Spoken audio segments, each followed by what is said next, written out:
Um ataque de longo alcance que entrou para a história. Drones ucranianos alcançaram os Urais, desafiando todas as expectativas. E o tigre de papel não gostou nada disso. Como que Czar do Kremlin reagiu às palavras do morador da Casa Branca? Os Estados Unidos ponderam enviar mísseis de alta precisão a Kiev, mas há mais do que parece. Aeroportos europeus paralisados por misteriosos drones. O principal suspeito? Já assumiu tudo. Eleições históricas na República Tcheca começam agora. O Kremlin vai se vingar da Moldávia? Mais uma vez, eles levaram a pior. O grande aliado de Moscou vira à esquerda. Uma revolução da geração Z toma conta do mundo. Protestos contra a corrupção se espalham por um novo continente. E muito mais. As notícias mais urgentes e exclusivas estão aqui. Você acompanha o Nesta, a fonte que traz primeiro e com mais clareza os fatos sobre Ucrânia, Rússia, Bielorrússia e o mundo. Tudo o que você precisa saber hoje, sem rodeios. Um marco estratégico, 1.700 quilômetros de alcance. Drones ucranianos bateram todos os recordes e atingiram com precisão um alvo crítico no coração do território inimigo. Desta vez, o objetivo era uma das maiores fábricas de explosivos da Rússia, o complexo químico Azot, em Bereznyky, na região de Perm. Moradores locais relataram explosões nas redes sociais, mas as autoridades minimizam o impacto. Dmitry Makonin, governador da região, declarou: houve um ataque com drones inimigos durante a madrugada. A produção na Azot foi brevemente interrompida, mas já está normalizada. Não há riscos ambientais nem ameaças à população. A fábrica pertence ao conglomerado Uralchem, controlado pelo bilionário Dmitry Mazepin, e produz desde fertilizantes nitrogenados até componentes essenciais para explosivos, como nitrato de amônio. A distância em linha reta da fronteira ucraniana até Bereznyky supera 1.500 quilômetros, mas, considerando os territórios ocupados, especialistas estimam que os drones tenham percorrido cerca de 1.700 quilômetros. Um feito sem precedentes. Tomahawks, a promessa que pode não se concretizar. Há semanas, especula-se sobre o envio de mísseis de cruzeiro Tomahawk à Ucrânia, capazes de atingir alvos a até 2.500 quilômetros de distância, o suficiente para ameaçar até Moscou. Porém, segundo a Reuters, fontes anônimas no governo americano indicam que os estoques existentes são prioritários para a defesa dos Estados Unidos. O vice-presidente J.D. Vance chegou a admitir que Washington avaliava o pedido de Kiev, mas, agora, a tendência é que a resposta seja negativa. Em compensação, aliados europeus podem oferecer alternativas de menor alcance. A simples menção aos Tomahawks parece ter tirado o sono de Vladimir Putin. Em um desabafo incomum, o líder russo, conhecido por sua frieza, não escondeu a preocupação: são armas poderosas, embora não tão modernas. Representam uma ameaça real? Podem nos causar danos? Sem dúvida. Uma admissão rara, vinda de quem costuma menosprezar as capacidades ocidentais. No fronte, a pressão não cessa. As tropas russas avançam em múltiplas frentes, segundo o projeto Deep State. Na região de Zaporizhzhia, aproximam-se de Novoivaniva e em Dnipropetrovsk, ameaçam Verbov. No setor de Torets, registram-se progressos perto de Bilagora, enquanto, em Limansk, a vila de Chandrigolovo está sob fogo. Analistas, porém, ressaltam: os ganhos são limitados e, muitas vezes, temporários. Ontem, o Deep State informou que forças inimigas haviam tomado 3 localidades: Kalinisk e Olivsk, em Dnipropetrovsk, e Berezov, em Zaporizhzhia. Mas o 20º Corpo do Exército Ucraniano desmentiu a versão. Tentativas de avanço em Voronoi, Ternov e Kalinisk foram contidas com a destruição total das unidades inimigas. As forças de defesa mantêm controle sobre as áreas e seguem firmes na operação defensiva. As declarações de Donald Trump, chamando Putin de tigre de papel, pareceram ferir o orgulho do Kremlin.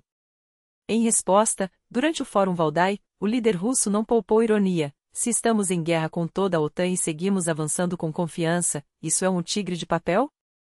Então o que seria a OTAN?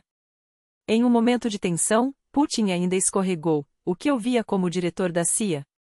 Tentou disfarçar com humor, mas o lapso revelou mais do que pretendia. Caos nos céus da Europa. Drones não identificados paralisaram por quase 7 horas o aeroporto de Munique, afetando cerca de 3.000 passageiros. 17 voos foram cancelados, e 15 aeronaves foram desviadas para Stuttgart, Nuremberg, Viena e Frankfurt. Todos os indícios apontam para Moscou, mas o motivo segue obscuro. A polícia mobilizou um helicóptero para patrulhar a área, sem sucesso. Enquanto isso, o CEO da Ryanair, Michael O'Leary, criticou duramente a passividade europeia. Por que não abatem esses drones? Se uma aeronave russa invade o espaço aéreo da OTAN, é interceptada. Por que com drones seria diferente? Putin, é claro, nega qualquer envolvimento, com um toque de sarcasmo. Chega. Não mandamos drones para a Dinamarca, nem para a França, nem para Copenhague. Ah, e agora dizem que voam até Lisboa. Brincadeira à parte, ele garante, não temos drones com esse alcance. Claro, assim como não havia planos de invadir a Ucrânia. Acredite quem quiser. E o vento da mudança sopra forte sobre a República Tcheca. As eleições parlamentares começaram, e o destino do país será decidido até este sábado às 14 horas, hora local. Um pleito que pode redefinir não apenas o futuro interno, mas o próprio alinhamento geopolítico da Europa Central. E adivinhe quem lidera as pesquisas? Nenhum outro senão Andrés Babis, o bilionário eurocético, ex-primeiro-ministro e mestre da retórica populista. Seu partido ANO aparece com folga, 30% contra 20% da coalizão centro-direitista do atual primeiro-ministro Petróleo Fiala.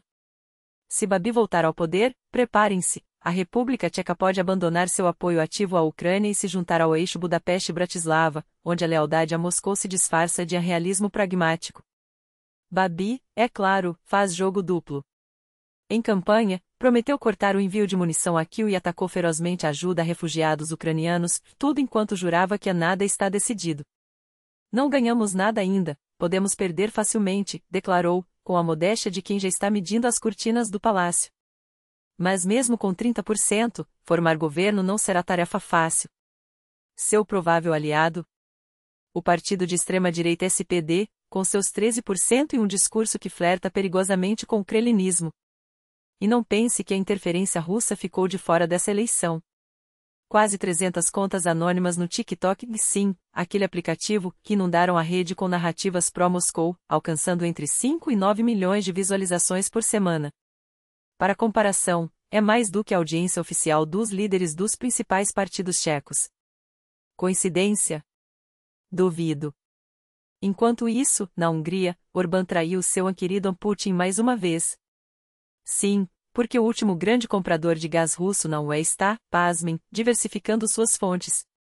Turkmenistão, LNG francês, contratos bilionários com a Shell. Budapeste, que hoje gasta €500 milhão por mês com energia russa, parece ter percebido que depender de um regime que usa gás como arma não é exatamente um bom negócio.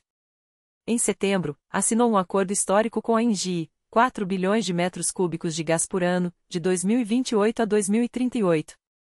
Antes disso, já havia fechado com a Shell outros 2 bilhões anuais a partir de 2026. Mensagem clara, até os amigos anti-Putin estão se preparando para um futuro sem o Gazprom. Mas a revolução não para por aí. Desta vez, o ANZEA não tem nada a ver com tanques russos, e tudo a ver com a geração Z. O Marrocos está em chamas. Protestos anticorrupção tomaram as ruas, e ontem a situação escalou. 3 mortos em um assalto a uma delegacia na cidade de Laclia, perto de Agadir. O governo fala em legítima defesa depois que manifestantes armados com facas tentaram invadir o quartel da gendarmeria. Mas as queixas são reais: desigualdade social, gastos milionários com eventos esportivos, como a Copa do Mundo de 2030, que o país sediará com Portugal e Espanha, enquanto a população sufoca. Apoio às reivindicações da juventude, mas não assim, quebrando lojas, atacando bancos, desabafa um morador, enquanto tenta salvar os escombros do comércio onde trabalha. O que eu fiz para merecer isso? Esse padrão não é novo. Do Sudeste Asiático à África, os homers estão reescrevendo as regras. Na Indonésia, o presidente e o parlamento recuaram diante das pressões. No Nepal, ministros fugiram, e um governo interino, aprovado pelos manifestantes, assumiu o poder. A pergunta que fica: até onde essa onda chegará? E o mais importante, quem será o próximo?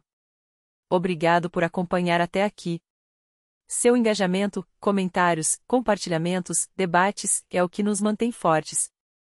porque informação de qualidade não se espalha sozinha. Até a próxima, e que as notícias que virão sejam tão impactantes quanto as de hoje.